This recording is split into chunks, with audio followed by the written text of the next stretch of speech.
I'm going to present now David Buckland. I heard about his project, Cape Farewell, many years ago, and but I've never really understood what it was, and I've met so many people who know your project. It's just rumors going on in Norway about, and it's kind of summing up the day, because it's this thing saying, have you heard about this project in England where this guy takes artists around to actually see the glaciers and taking them out to see the consequences of what is going on with ice melting, and that artists afterwards are reacting to it artistically. And Vetlesen was talking about, and also we've seen why now, but all of you have been this not cognitive, but this dissonance between the graphs and the non-comprehensible and the actual what is comprehensible. And I think it's very important to do this to anyone, to the whole society. So then I finally met this journalist who told me how to get in contact with you, and I found out about your project, which you're going to present now. The only thing I knew was that he'd been working with like really international renowned artists like Sophie Kalle and Rachel Whitefred. But I guess you'll talk some more about the whole start. It started in 2001, so it was really early. And he will talk about his engagement and how he's been working with artists for 17 years. Welcome to David.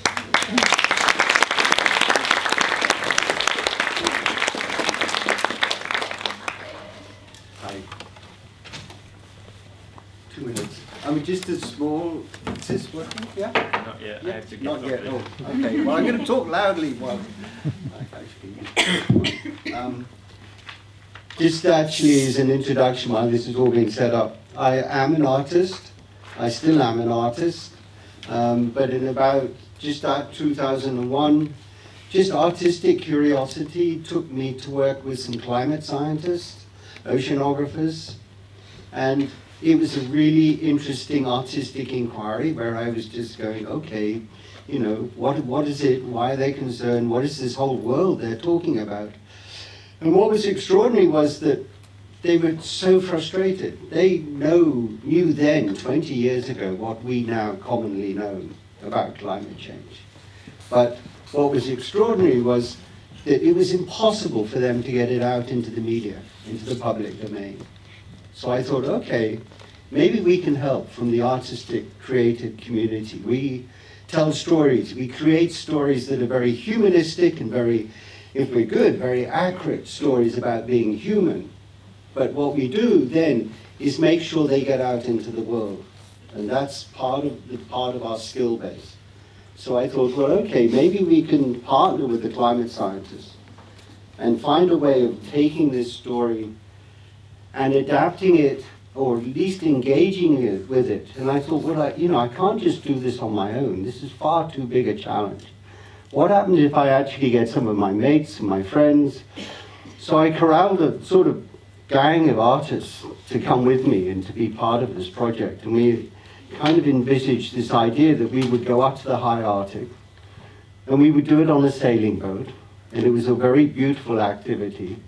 And just by that process, that would get media attention, and we would have climate scientists on board, so we would learn the world through them.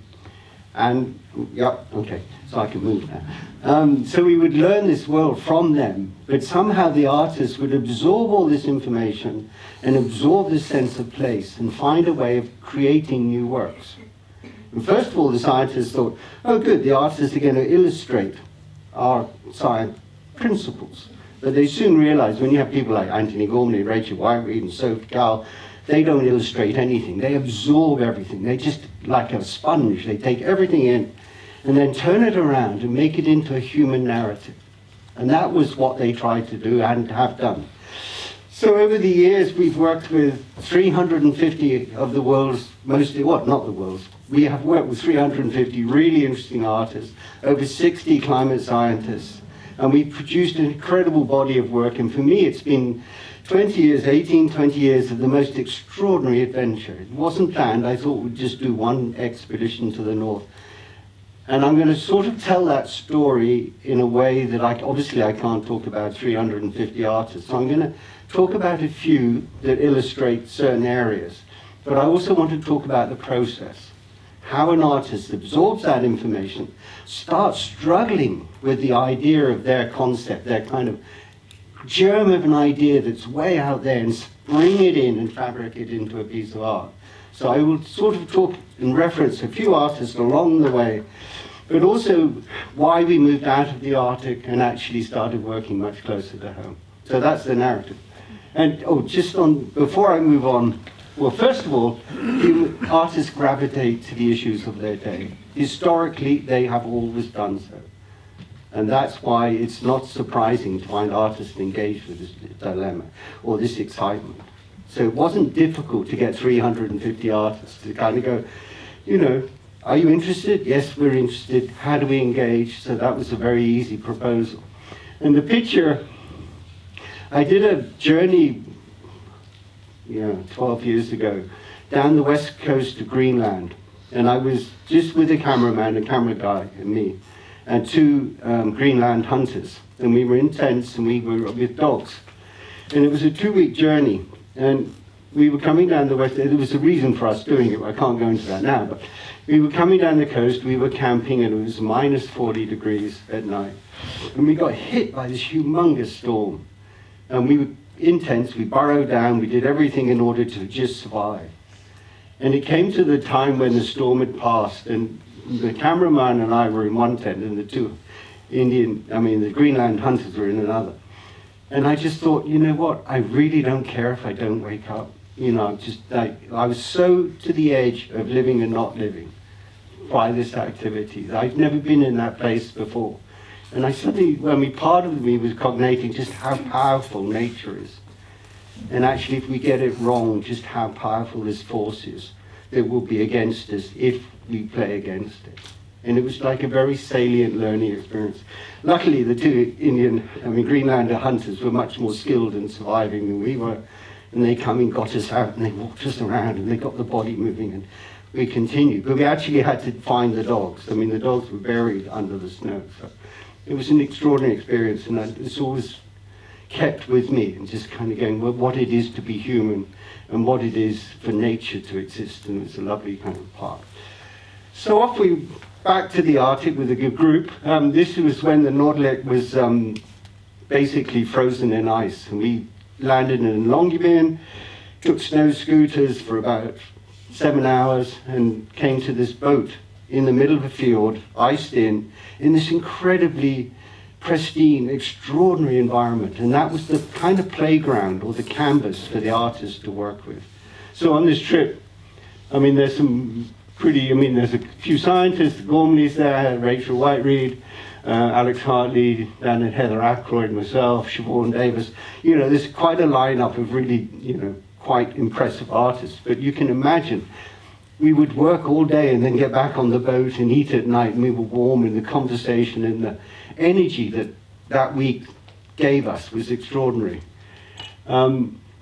This is another one. This is Dan Harvey, again, us voyaging. So these kind of incredible voyages that we took that gave us such a real experience of what it is to be in the Arctic, and also to understand what is happening to the Arctic. So this, you can just see the scale. You can't imagine the scale, and somehow this picture somehow gives an idea that this big boat is totally dwarfed by the scale of the place we were in. But from where I'm standing, if you go straight across there, 25 years ago, that's where the front of the glacier was. So in 25 years, that glacier has retreated that far. You have it on maritime maps, so it's real knowledge. So it's kind of those kind of transition things that happen over slightly slower periods of time, but you realize just how profound this kind of place is and how it's being affected by human behavior further south.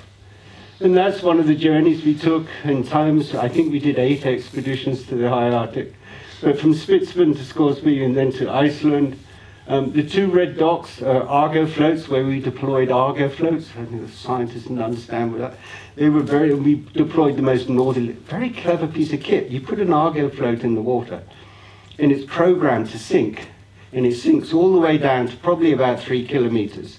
And then the currents drifted along for a month, and then it programmed to float up and beam the information back of the temperature, salinity, all of those things back to, Western society so we can analyze it. So it was just very interesting to understand how the scientists are looking at the world and that their kind of equipment for doing it and the magical. And I'll talk later about one of the scientist programs we worked with. It's a magical world that they do, but we look at the data, it's here we've seen graphs and information, but how do they get that information? And that's always intrigued me. I mean, I know they use satellites. When we left Spitsbergen, you can see we're crossing the Norwegian current. We actually mapped the Norwegian current with CTDs. And it's like a huge river that was about 5 meters below the surface of the water. So the satellites were not picking up this temperature change. And it wasn't until somebody came in with a CTD and measured the temperature change. I think we were stopping every 4 hours to put one of these deploying down. And this river was like something like 200 kilometers wide and about, nearly 100 meters in depth. And its temperature differential from around it was about 4 or 5 degrees.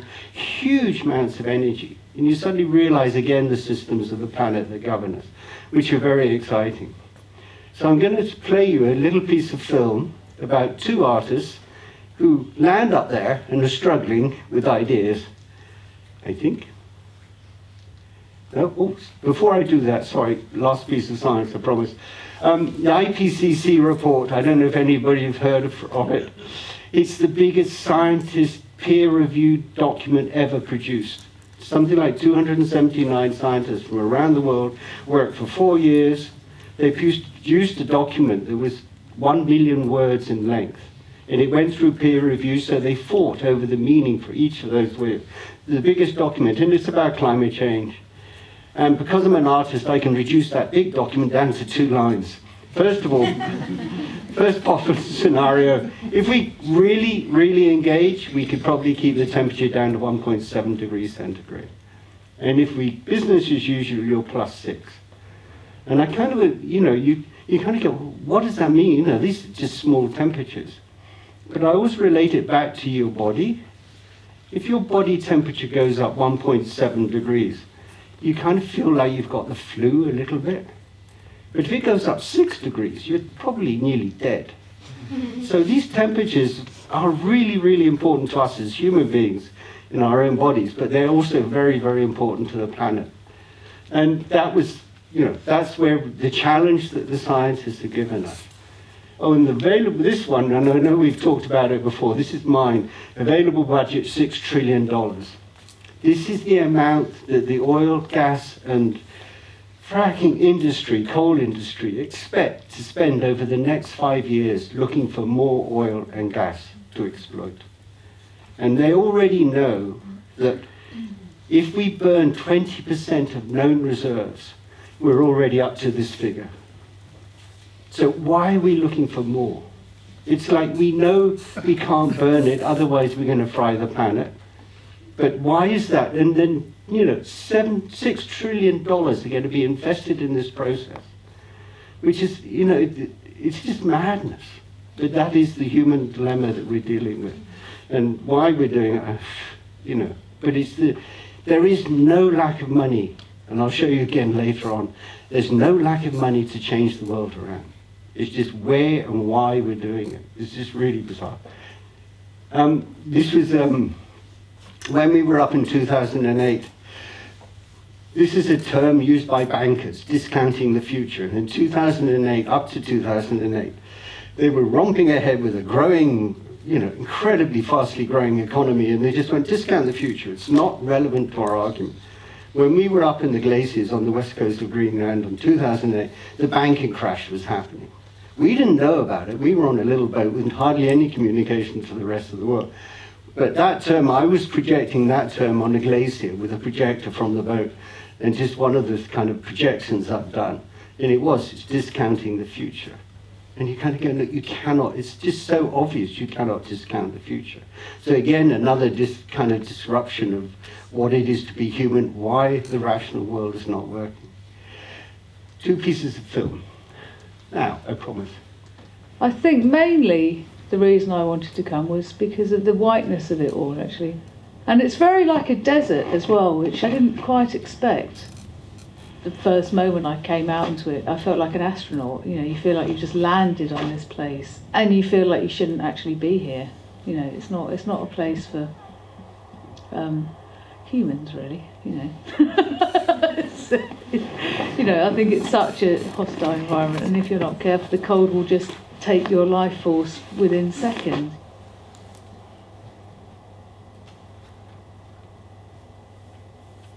The beauty, sheer physical beauty, is already something that imprints on me.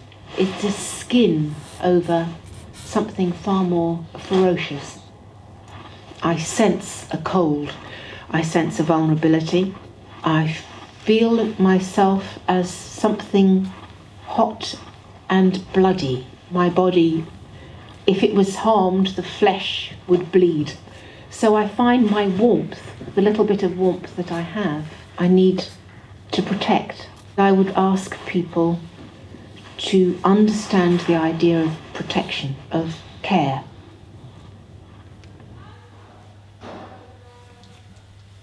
Siobhan Davis, the choreographer, then got the whole of the troupe that were on the boat to line up. And there's something about the human scale, as Rachel said, the human scale of the human being in that landscape.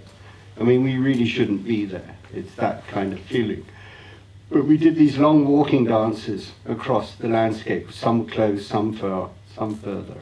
And in a way, as Siobhan said, there was so little as for a choreography. Your body is totally wrapped up in all of this kit that you can't move in any kind of creative way, and the only creative way you can do it is walk and stay alive.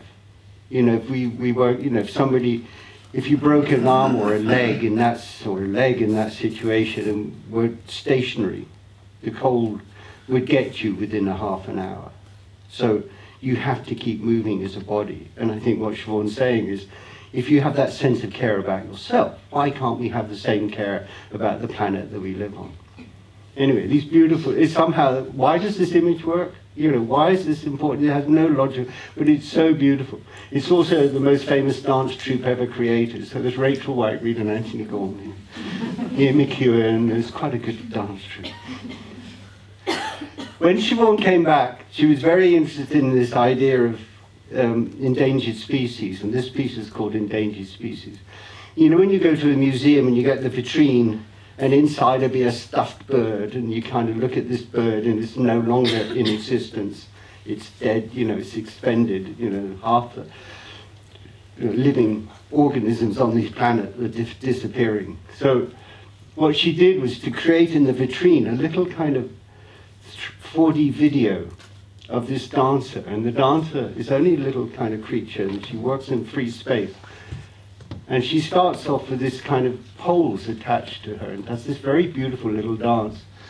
But as she progresses, she gets more and more poles put into her body, and they become like instruments. So she has more capability to move and to be accurate and create a language and a beauty. But then again, more and more poles until she becomes so kind of just trapped by these poles that she can't move anymore and dies. And it's a very emotional, again, a very emotional little piece of art as you see it in this vitrine. And you engage with it and you kind of go, you know, it suddenly resonates in a very different way of why we should care, why we shouldn't care. And then Rachel, who went, I don't know what I'm going to do with this. This is the turbine hall, little Rachel. And she went, oh, maybe I've created a negative space of a glacier. I mean, it was interesting, each of these boxes were, her mum died and her attic was full of boxes. And she was very interested by the memories and the description of her mother's life contained in these boxes.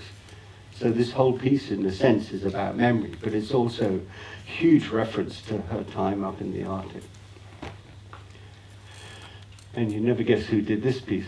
Anthony did a lovely sculpture with Peter Clegg, an architect, up in the Arctic. But he also did a body shape where he carved out a body, and we filled it with plastic and then put water in it and then stood it up. and you had this kind of very strange human Iceman, which is a lovely play on Gormleys because they're so made of iron and concrete and not movable.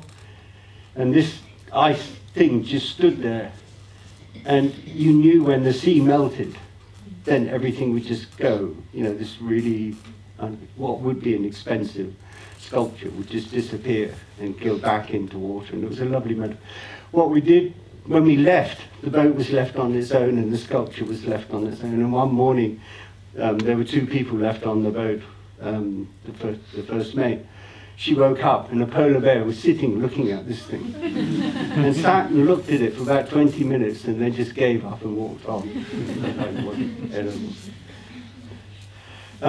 Now I just wanted to show again another artist struggling with the concept of how to engage with this humongous subject of climate change. This is Ian McEwan. I thought maybe I should approach this as a dilemma, really, about long-term interests. We've got ourselves in a situation where we are having to address the needs of people unborn, not our own children, maybe not even our children's children, but generations after that. Even the most idealistic of thinkers and actors on the world stage in the past have really addressed themselves to problems in the present. To bear the weight of the future in this way is both interesting and difficult, and runs probably counter to our nature. And so I was wondering if there was some way into this subject artistically that would look at it sympathetically from the point of view of that impulse in us that refuses to do this. It's strange to say this, get on the polluter's side, as it were. I mean, that includes all of us. The consumer, the polluter, the despoiler. And we're all sort of weak and lazy and stupid in this respect.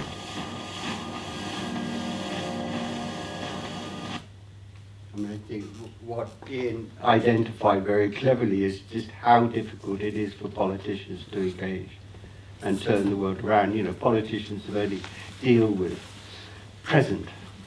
They can't deal with something that might happen or will happen 10 years into the future. It's such a difficult political challenge for them to pick up. And I think that's what Ian was referring to. But Ian, I mean, again, this process, Ian was up in the Arctic with us, and then for about 3 years he was going, David, I can't find a narrative. I can't find a narrative or a hook for making a novel out of this story. And then he met a bunch of Nobel scientists through anyway, in Germany, and he suddenly got a germ of an idea. He then spent another 2 years writing the book. And so 5 years after he was in the Arctic, he published Solar. And it was, you know, it was incredibly well received, blah, blah, blah. And it was just a way of getting a story, this complex story, out into a novelistic form. And the commitment from Ian, the writer, to actually deliver it. But when it came out, he was interviewed on primetime television news and given 10 minutes to talk about climate change, which every scientist in the world is going, I wish I had that 10 minutes, you know, but because Ian could talk about it in a very humanistic way, then it was a lovely way of getting this out into the public domain on primetime TV. Another artist, Alex Hartley, I'll just go through this one, because this one's interesting about, Alex is quite a great sportsman, he's a climber. So he did a beautiful piece of climbing a glacier, ice glacier. So it's a very challenging climb. And we filmed that, and then he went, oh, it's all a bit macho, blah, blah, blah, you know, let me think of something else. And he found on the boat, as we were going around the north of, Spitsbergen, Longyearbyen, he found a document, a little book, saying how you name and claim a piece of land. And it was from 200 years ago. And he noticed on the chart that every name was either Russian or Norwegian or Danish or whatever, French. So he thought, well, wouldn't it be great if I found a piece of land that wasn't named, and I'll name and claim it, just as an art process. So off he went.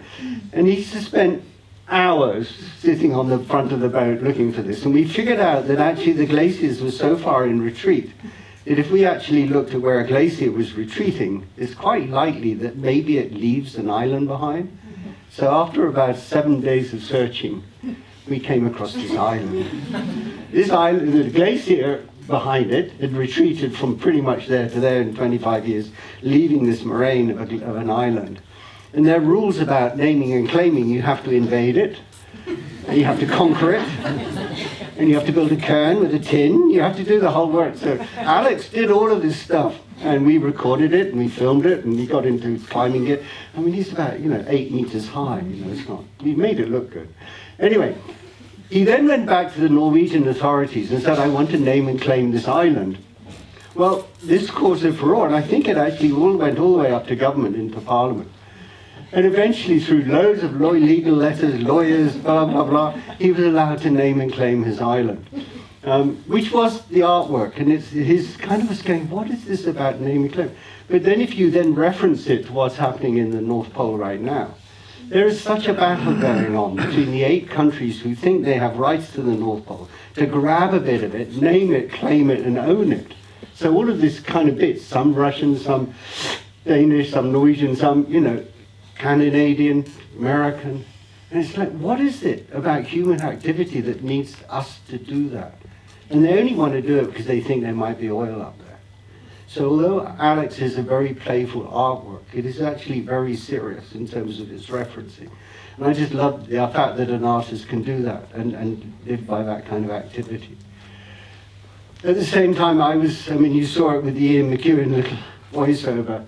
I was projecting this I had filmed a naked woman who was very, very pregnant and projecting her onto the ice, and at the same time when she had a baby, I did the same with her baby.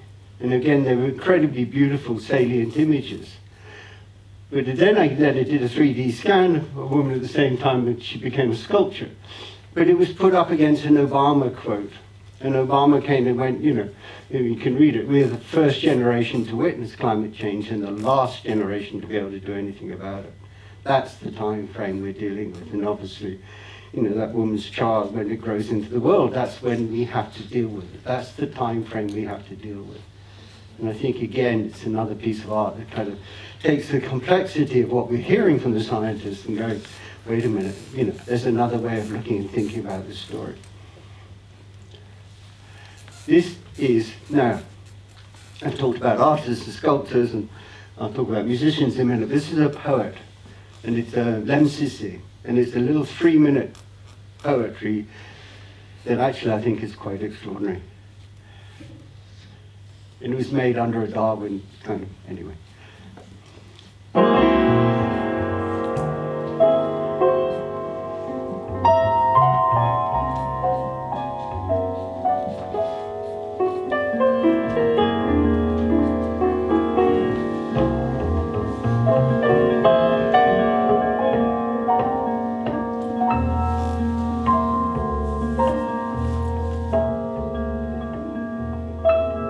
Number in the equation, a simple, understandable miscalculation. And what if, on the basis of that, the world as we know it changed its matter of fact? Let me get it right. What if we got it wrong? What if we weakened ourselves getting strong? What if we found in the ground a vial of proof? What if the foundations missed a vital truth? What if the industrial dream sold us out from within? What if our impenetrable defense sealed us in? What if our wanting more was making less? And what if all this wasn't progress? Let me get it right. What if we got it wrong? What if we weakened ourselves getting strong? What if our wanting more was making less? And what if all this wasn't progress? What if the disappearing rivers of Eritrea, the rising tides and encroaching fear? What if the tear inside the protective skin of Earth was trying to tell us something? Let me What if we got it wrong? What if we weakened ourselves getting strong? What if the message carried in the wind was saying something?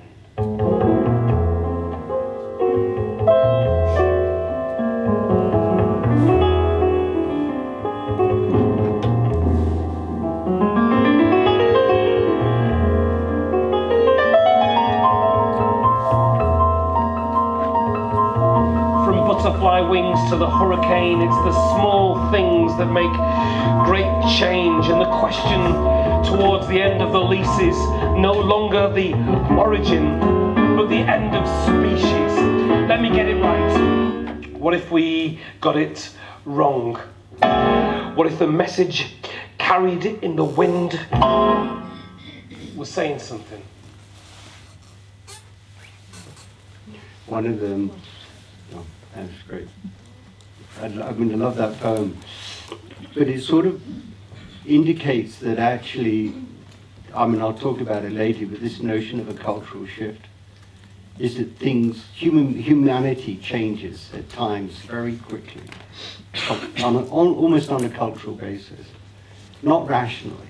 And I think that what Lem is referring to is, what happens if we suddenly go, wait a minute, we move from here to here? And it's possible, and that's how humanity can change within the time frames that it needs to change. It's not going to happen within this, we're going to do this, and this. It's not fast enough. Anyway, just to illustrate that, this is an Ed Patinsky photograph of the tar sands in Canada. And Ed, when I talked about the oil and we're extracting oil, if we're having to do that to our planet, not just the economic terms, but if we're having to rape our planet into such a degree in order to get the energy we need, something must give. We must rethink and reframe that. It's just crazy. So I'm just going to go, little note, that red block in the middle of the Sahara Desert, that is the amount of energy that the sun produces every day that would supply all of the world's energy, or the European energy. That is the amount of power falling on the Sahara every day. That's if we convert that energy. So kind of go, why are we still digging up oil and burning it? Or gas, or coal? We can do it in different ways. And then there's this lovely kind of notion of the energy internet. So you can't just rely on the sun shining, but you can have wind, biomass, geothermal, solar, all of these things, but they're connected through an energy internet. And it's like, all of this technology to deliver that is available now. If you give me that $5-6 trillion that was around, and we invested it into creating that, we can do it within a decade. But, again, it needs the motivation to want to do that. But it's really, this is exciting. This is so exciting. These are using natural planetary systems and captivating them. There's nothing wrong in doing that. And it's just, I just think the future world, the world that we are walking into, especially your world, not my world, I'll be dead by then, but your world is just such, it's always drawn as a negative, but actually this is so exciting. Anyway, I'm just going to talk about one scientist rather, and just to show you the world. I'm actually going to show you something that I bet nobody in this room knows. It's about a natural system that is the most important, probably the most important natural system on the planet. I think a couple of the scientists probably are going to know what I'm talking about, but actually it's extraordinarily powerful. So Deborah Inglés Rodriguez is a bit of a rock star. She's currently in Santa Barbara, a scientist. She focuses on one kind of science, and it's to do with something called coccolithophores. And this is an aerial photograph, and you can see this in this ocean, you see this green kind of smudgy light. So scientists and everybody was aware that this was happening, but they couldn't identify why it was causing it. And the reason it's caused is that these things grew. Now this is an electron microscope picture of a coccolithophore. It's so beautiful. It's about 4 or 5 microns big. You have the biggest microscope in the planet, and you won't be able to see this. You need an electron microscope to see it. They only knew that these existed probably 20, 30 years ago. But what happens is that this organism takes in the air, takes in the CO2 from the atmosphere, from the oceans, and through a very complicated process, turns it into calcium. So that little organism actually is growing that incredibly beautiful shell into actually something very, very special. And I asked Deborah what was the process. So you can take a picture of this, or you can do whatever. Try and understand. Anyway, she wrote it. This is the most extraordinary natural process. This is how the oceans absorb carbon dioxide from the outside. About 60 or 70% of our CO2 is absorbed by the oceans by this process. It's far more important than the Amazon rainforest.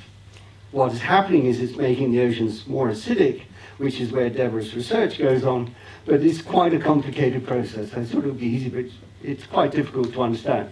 I love this. Do you have a headache now? But it's very special. It's very beautiful. I love the process. I love what she was doing.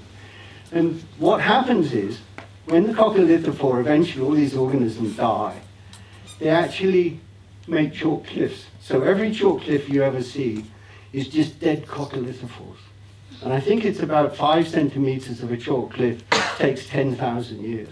So those natural processes, just looking at the planet, and every time I walk past a chalk cliff now, I'm going, oh my God, this is how. But it is the most essential process that lives on the planet. Am I sort of right? We're all geologists. We're all geologists. Anyway, it's very beautiful. And it was just so Deborah and I worked together for a long time to make a piece of art that actually was this process. So another one, we again work with musicians. This is an excuse for me just to work with some of my favorite musicians on the planet. We took this group up, the Shlomo's beatbox, Jarvis Cocker, Katie Tunstall, Richie Sakamoto, Feist, Martha Wainwright, Laurie Anderson. Wow. We took them all up to the art in order to make a film. So again, making something that would then get into the public domain. This was the film called Burning Ice. It was showed in Sundance television. Just a load of people. Amazing gigs. What a lineup of kind of people just trying to make music at the same time. It was just fun in one sense, but at the same time, most of those musicians came back and made new pop songs, or Richie Sakamoto cut a whole new album. It's just ongoing. Jonathan Dove came up with us. He's a classical composer and has written 3 operas. Just based on this kind of struggling with. He did a lovely opera about Adam and Eve leaving the garden in Eden. It was set in Salisbury Cathedral. And there's, it's an hour-long piece of music, full orchestra, big choir, blah, blah. Adam and Eve sitting there, starting off the narrative, singing, blah, blah. And eventually they just walk slowly down the aisle after an hour. They leave, but they leave the whole of the Garden of Eden in a total mess. And that's the kind of metaphor, but that was the kind of narrative of the opera. It was just, interesting. You can do this stuff. The other one we work with, and again, this is a revelation for me, is that Marcus Brigstock is a comedian. And it was lovely to turn what is a tragedy, tragedy of climate change, into comedy of human error. It's like, wait a minute, why aren't we engaged in this? And so Marcus was great, and just such a lovely kind of spirit to have on board, and to reframe the discussion, reframe the debate. And it's just a tiny little bit of fun to do. Go! The glass here! It's coming this way! Go! Go! For God's sake, run! Go! Go! What? How fast? Like 8 centimeters a year? Really? Oh, we're good then. That's fine. Forget about it.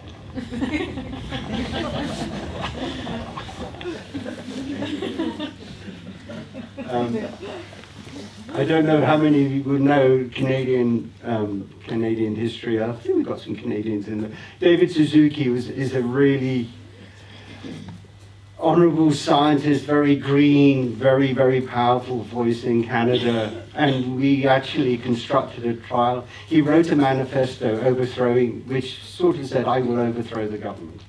So it was a treasonous kind of activity, sedition. So we put him on trial for sedition, because he published this, and it was a claim to overthrow the government. But we put him on trial for seditious libel, so the libel bit was he telling lies? So we constructed a whole piece of theatre where we had him in the dock, and we had a judge and a prosecution lawyer and a defense lawyer and a lay jury, and we broadcasted on the internet. And it was 2 hours of live theatre in a sense with Suzuki. And it was just, I mean, in terms it captured the Canadian imagination. Eventually he was found not guilty on libel, that he wasn't telling a lie. I mean, unfortunately he was telling the truth. The consequence of that was the Harper government. The chief judge was hauled up in front of the Law Council for inappropriate behaviour. The chief prosecution lawyer's firm lost tons of government contracts. I'm like, anyway, it was just a piece of theatre, but it was a very powerful piece of art in that sense. One of the other things, we have a lovely program called Farm Art, so it's not land art, it's farm art, and it's also slow art. It's like takes a long time for it to gestate. And there's a valley in Dorset where all of the farms have gone organic. They've changed their processes into organic, which has completely transformed the landscape. And it's about food supply and about the food that we eat. So the artists are invited to engage with this program over a long period of time. So this is Chris Dury and Kay Sarad. Kay is a writer and Chris is a land artist. And they came down and spent a year down there with the farmers talking to them. And what Chris did was to get 100 sheets of art paper and bury them in one of the farms like a meter down and leave it there for a whole year. And eventually all of the water would permeate through the, the chemicals, the land, whatever, and onto this paper. And it ended up these really beautiful sheets of paper that he then took another square meter of land, grassland, and took the grass and photocopied the grass onto acetate and then transferred that wet acetate onto the paper to make these kind of little symbols. At the same time, Kay spent a year documenting all the stories of the farmers. So you end up with a quite beautiful book. I mean, this big book, we've also published a little one, but it's about what it is to be a farmer in this modern day. And it all interrogates the food and how we eat food, which is exactly the same story as climate change. The food is, 70% of farmland is to grow food to give to animals that we eat. So you kind of go, there's 8 billion people on this planet, and we're worried about feeding them, and you kind of go, 70% of the land is for animals. If we just stopped eating meat or lessened our quantity of meat that we eat, there's plenty of land to grow the food that we need. It's just, can we change our notion of diet? So in a way, this is what the piece interrogates. And again, through a very beautiful piece of art. I was talking about this earlier. Another artist we invited, Nessie. Nessie came out and she worked with the farmers and blah, blah, blah. And then she came out there and we were sitting, walking along the field, and I said, what do you want to do in this city? She said, well, I live in Bristol, which is a big city, and what I'd really like to do is to build a studio right in the middle of Bristol. And I want to live in that studio with 2 cows for a week. And you go, great, okay, fine, I'm sure we can make that happen. So we worked about making that happen. Boy, health and safety. Also, there was so much protection because we had animals in it. It's like, we had to have vets, anyway, whatever. But it was obviously a very public event. And again, this was the studio. This is Nessie with her cow. This is one of the farmers, Will, who's come along to milk the cow. But Nessie spent a whole week living with this cow in the studio, and audience would come up and engage with her in the conversation. So it was again a way of talking about food supply, how we look after animals, how we think about farming, and bringing it into a really big public audience. Just on an ergo for that, this is a personal little thing. This is in the same area, all of these farms are gone. I've just bought this old trout farm. As you can see, it's disused. It was an industrial trout farm, and I'm converting it into an ecological centre. And that big barn is going to be artist studios, and the little barn is going to. It's my project's going to be Cape Royal headquarters. So When I'm fed up of running around the world, I go back there. And it's very exciting. Again, you know, it's really important that we publish, and really important that we look and get our work out. This is a published, you know, this went through peer review, so it's almost the first cultural paper published by Nature that went peer review. It's a very interesting process. But since then, we've kind of published quite a few papers. Again, giving us credence to our activity. We're not mucking about. This is very serious work. And again, the Royal Academy, this was just in front of the Earth Summit in Copenhagen, which ended up as a failure. But, you know, we had a show of artists who engaged in 2009 with climate in one form or other. It was a beautiful exhibition, but this document is just the press that it attached. So the amount of media attention, again, important. So we are getting that story out into the public domain in a very, very different voice than the scientists. But it's equally accurate. It's a narrative that, you know, we work on. Again, we were the cultural partners of the Paris COP21, Paris. So with our, we teamed up with Coal.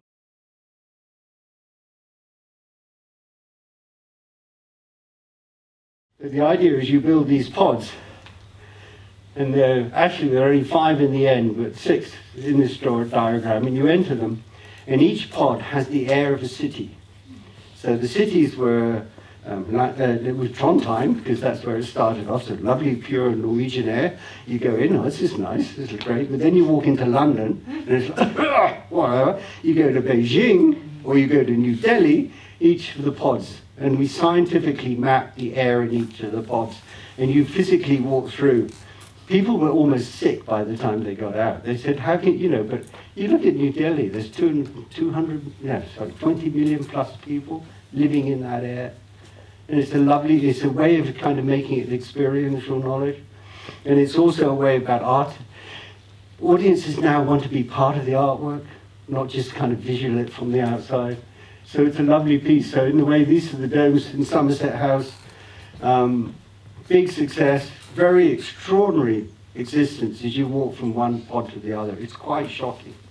You know, the air quality and the smell of the air, the temperature of the place, of the dome, all of that is mapped within inside these domes, and you walk from one to the other and you think, holy smoke, this is not possible. Again, you know, we have to rethink about the way our cities operate, and this is really good, underlines that. And again, you know, media pickup, this is important to us because this tells the story and expands on the story. We were getting 3,000 people a day through the pods, but, you know, it went viral. So that's really important and gets the story out. And you get this cultural place that maybe eventually things will change. And let's, oh no, I'm running. But this is a kind of a meeting we did recently. It's a psychosocial, all of these people in one form or another have something to do with climate change. There are scientists, head of green energy, architect, artists, and I invited them down to a little farm in that same valley in Dorset, and they all gathered, and in the barns of that farm I'd put various pieces of art, and they were told that they're going into a social dreaming kind of event, a matrix, and that was the idea that they would engage with. So they were slightly given the blurb. They were a bit mystified, and they're going, dreaming, I don't know about this. So anyway, they all turned up Friday evening, viewed the art, we got to know each other. Some of them hadn't seen each other for ages, so it was a very nice evening. We had a beautiful dinner. And then everybody was sent to bed and said, dream. Yeah, we'll have to dream. Everybody, I don't dream, right. We all slept, we get up in the morning, 8 o'clock in the morning, we all gather in.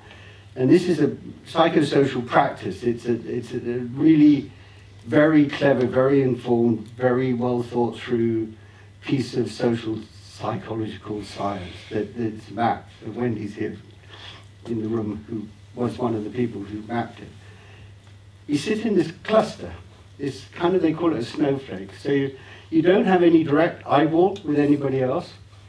And then the facilitator sort of blurbs it through a little bit and says, well, okay, does anybody want to share their dream? And for about an hour and a half, we would go, "Mmm." We just shared our dreams. Everybody dreamt. And it was a day, you know, if you have a dream, you can't imagine a dream. You can't create a dream. They're so bonkers that you just kind of sit and observe and are aware of them. So these dreams just poured out, and they were recorded on the soundtrack. And it was, in a way, and it was all to do with climate in one way or another. But it was our unconscious speaking.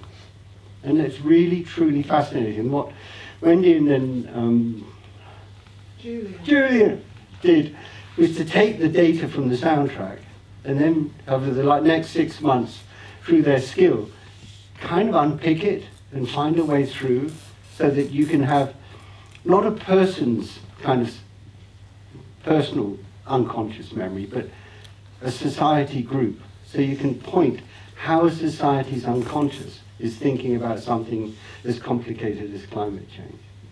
And it's just about to be published in a book, which is fascinating. And it's like, wait a minute, what is happening? How does that happen? And the excitement, in a way, of finding another venue through of talking about climate change and thinking about climate change. It was a very, very beautiful process, much more complicated than I set out. And I can give you links to it afterwards. But anyway. So what does culture have to do with climate change? And by I mean culture, I don't mean just the arts. I mean our whole fabric of society, our economy, our decisions about how we live, what we live. And it's not just about energy supply and carbon dioxide, it's about the food we eat. It's about, the economic, the financial systems we create. So that is the culture, and it's got everything to do with it. We are at a cusp of change. The change is inevitable. We're either going to go nicely into the sweet change or we're going to have a horrible time. But it's in a really exciting passage of time. And and the idea that history, that you can have a cultural shift where a whole society shifts very, very quickly. Not always for the best, but it does happen. And I think it's the only event that can happen within the time frame that's available to us. So it's exciting in the way we need creative energy. And yes, another world is possible. Climate is culture. Thank you.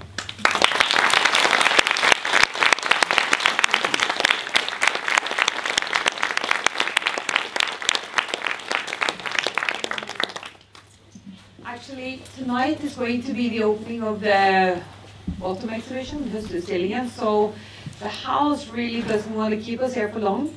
But we can have like 10 minutes of, I have to stop after 10 minutes, so we can have a couple of minutes of 10 minutes maximum of questions. Vetlesen had to go because he had to pick up kids. But if you have questions for the rest of them, then thank you, David, for a very, very nice introduction to your project. And for artists here, I think it's an immense inspiration to know that all the people you've worked with, and to see Maya's work, and that it's actually possible to do direct projects on climate. Because I think Maya is right. I mean, if you do something which is explicit on a political topic, it's not been accepted. Actually, it's not really been something you're supposed to do as an artist. So. Are there any questions, or are you totally filled up and tired? Yes, there are questions. I'll get you that. Kan du skrive på det? Hallo, hallo. Hallo, hallo. Yeah. Well, first I want to say that I think this is hugely important, and I'm so grateful that you shared it with us. And I was thinking that when artists have this message, which is hugely important, do they also think about the medium? Like, for example, Ian McEwan writing a book, does he use recyclable paper? Does he think about only doing it on a Kindle so that we don't use more resources than necessary when bringing this art forward? Or like the boxes that are all made of plastic, they remind her of her mother, like for example that art piece. Does she then think about doing it sustainably as well? Yeah, I mean the boxes that Rachel created were all recycled. Okay. They were made out of plastic that was recyclable, so it all went back into the system, so obviously she thought about it. I mean, there's a balance here. Yeah. It's more important that this gets out there to be discussed But at the same time, as like you were talking about taking money from oil companies, that people mistrust you if you take money from oil companies, because you just think, you know, we have this kind of general rule, as if we take money from somebody that distorts our message, distorts our activity, then we don't do it. Because people will then not trust us. They just think we're, you know, we're some marketing department of whichever company it is.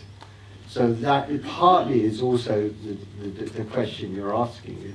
It's beyond just the physical materials. It's the whole backup of, you know, why we're doing it, how we're doing it. But the most important thing is, you know, the reality is we want this to get out there. I mean, Ian did publish a book, but you can get it on Kindle. Right. It was also just like a... And I have to tell you, the way he writes is like, he puts, so he has a floor surrounded by pieces of paper, and that's how he jots down ideas, and then he writes. Yeah. But, you know, I mean, you then try, I mean, we were talking about traveling earlier on. You know, I've tried to cut back on traveling, but I, you know, it's important that I come to you to talk. So therefore, there's a, you know, there's a footprint of that. But at the same time, I'm trying to mediate that all the way through. Okay. So, you know, it's not, there's nothing innocent in this world. We do everything all the time. I mean, even sitting in a city, it's great. But, you know, the services of that city, the sewage, the water supply, all take up energy, which energy they use, but we're all culprit. We're all part of that. You know, Norway's very rich because it's oil money. So, you know, do you think maybe art in the future will compromise on the mediums that it uses so that they become more sustainable than art today, for example? I think we take it on board. And, yeah. You know, we would try and use a good medium, that it makes it work. But it's a bigger picture as well. Yeah. Okay, thank you. Hi, thank you so much for a lovely lecture, very inspiring. I have a very kind of childish question for you though. How does the scientist and the artist work together when you're out on your adventures? It's not a childish question, it's a very good question. I think, I mean, I don't know, I can't speak. A lot of the artists that we work with are intrigued about science. They, you know, it's not like they're two camps. I mean, I think what happened in the 1900s, both the artists, the creative camps and the scientific camps used to be split. I mean, actually, I know in Oslo, there is the museum, there's a big house for the arts and sciences. We used to be housed in the same building. And that somehow we both got specialized in arts as well as science. And hopefully this is now meaning we're getting rid of those differences so that you can have you know, anybody can have a conversation with a scientist. You know, it's not difficult. They can explain what they're doing and how they're doing it. Especially like the work with Deborah. It was like magical trying to understand her work and how she did her work. So you know, we're the same people. We just have a different curiosity. I think curiosity is the overriding factor. The scientist is curious, an artist is curious. Without it, you don't start. So we have that as common ground, and then it's just the language. But then, again, is how do you then communicate it to other people? And I think that's where we use our skills, particularly. But there are certain scientists around who are fantastic communicators, Hansen being one of them. Actually, when you're talking, I'm thinking that Maya and even Marte maybe have some opinion about that too. Do you? Because yeah. And then there is another question afterwards. Yeah. I want to comment on the emphasis on culture as important. I'm so happy that you had that. You want to come stand up? All right. Then you can talk to people. That culture is everything. It's where we are shaping our society. It's where our opinions grow. It's what civilization is. It's our culture. And we need to know that the oil industry knows that. So they are after us. So be aware. I'm not joking, because that's why they're also using culture for sponsorship in order to build credibility, so they can continue with what they're doing, and to keep the debate low. I want to say something more. One thing more. That's Naomi Klein's last book, This Changes Everything, where she's touching those things that I was speaking about, how now art's role is much more important than ever, because we can actually change something with our work, within our work also, not only to speak from our position. But I just want to say, isn't there a big contradiction within art? Because it's like, isn't it sort of the edge of the thing when you have this prize from the Statoil that was there? They took it away, but for many years it's like you could win the prize of 500,000 Norwegian kroners to be as an art prize that they used to have. And I only know of one artist who said no to be nominated for this prize. But it's like a game with the devil, isn't it? 500,000. It's a year's work. I also want to mention the artist Marianne Heyer, who used the state grant to put asphalt on the National Museum in Lillehammer, to show how oil has changed our civilization from coming from like an agricultural society, suddenly going into this this carousel of you know, buying and marketing, and oil is essential to that. I think it's not acceptable to live in a cave and use no electricity and don't join anything, because then nobody will listen to you anyway. So that has been my strategy, and I've also been criticized for that, by, for example, refusing a logo, but still being in the festival, you know. Once I was in the festival, but then I said, then I have to take the debate. And I had to take the debate, and it took all the attention away from the art, but that was necessary. I didn't want to go back to that festival, but there are some things there you can think about. I think you have to find out for yourself where your limit of what you feel you can be a part of, where your limit goes. But it's a prize, isn't it? I mean, it's a prize. You're talking about the concrete prize also. I'm talking about the price you pay if you're explicitly political as an artist. If you say no to the Statoil prize, you will. I think that's why when people say that they're afraid that artists are afraid to talk, I think that artists are very afraid of consequences, and maybe rightfully so. It gets, I mean, it's more complicated than that, because in a way, I mean, if you produce art that is an object or a painting, it has a material value, and that was always the traditional way that artists make money. Now, most of the art that we're producing, you can't sell it, because it's not an object, or, so therefore, how does the artist then survive producing work at the same time, creating the art, and where does the income come in? And I think that is being reframed, and I think society, things like the Arts Council in England, you probably have them here, there are other funding routes than their public engagement, and whether it's theatre. So there are other funding routes, and it's also an education thing.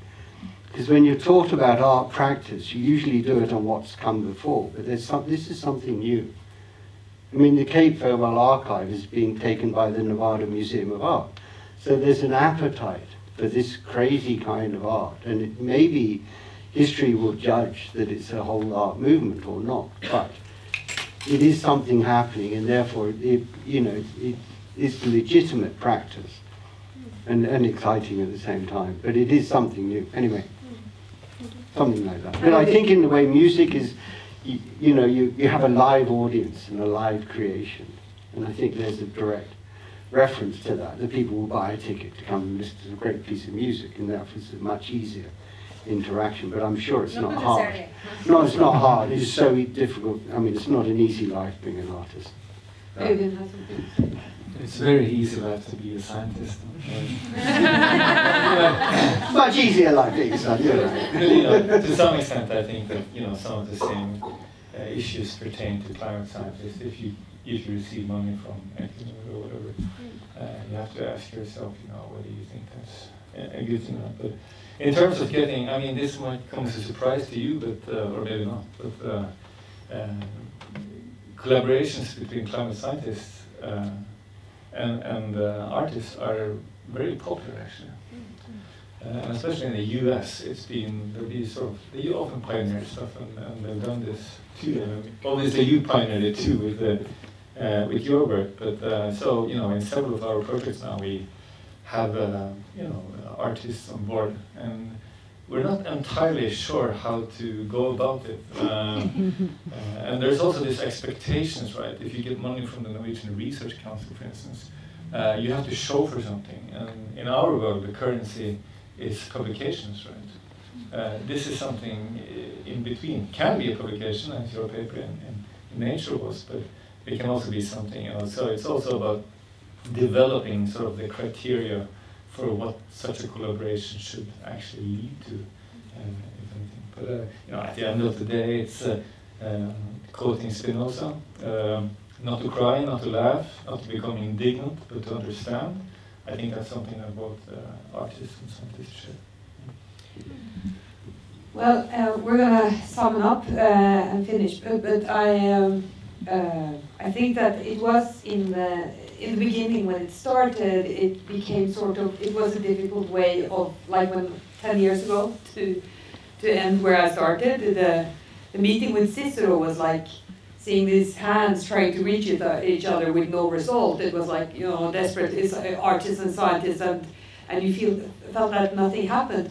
But actually it did, you know. And I think that today we've had so many, we've filled up with so much information now, and also that you see both of your projects that when you want to do this, you can actually go through and make great art projects, even if it takes 5 years, 2 years. But also it is some kind of risk to work with these kind of topics. And that's also very interesting. I know that you've been harsh in several matters, not just environmental. I mean, you were like so outspoken as an artist, which I think is very admirable. Before we end, the next agenda is going to be about, is named Know Your Bauhaus. Next year, it's the 100th anniversary for Bauhaus. Of course, agenda arts and craft is kind of before the rest of the world. So when all the exhibitions opens in Tate and in MoMA and everything, we already had the agenda. It will be, I think, the 12th of October, isn't it? So go into the Arts and Craft page and look at it. It's amazing. We're going to talk about the whole history, but also make it into why what kind of effect Bauhaus had on society today and art today. So thank you so much to everyone who have been doing the lectures, all of you, and to all of you that came. Can I say just one thing? Yeah. I have to know something. The Art Council of Norway, they will have climate as a theme for the next year conference. Yeah. And that is 20th of November. So it's going to be in Bergen, so you all have to take the train. I have to take the train when I go to Bergen. It's really nice. Or you can walk. Okay. But be back before the next of in the agenda. Okay, bye.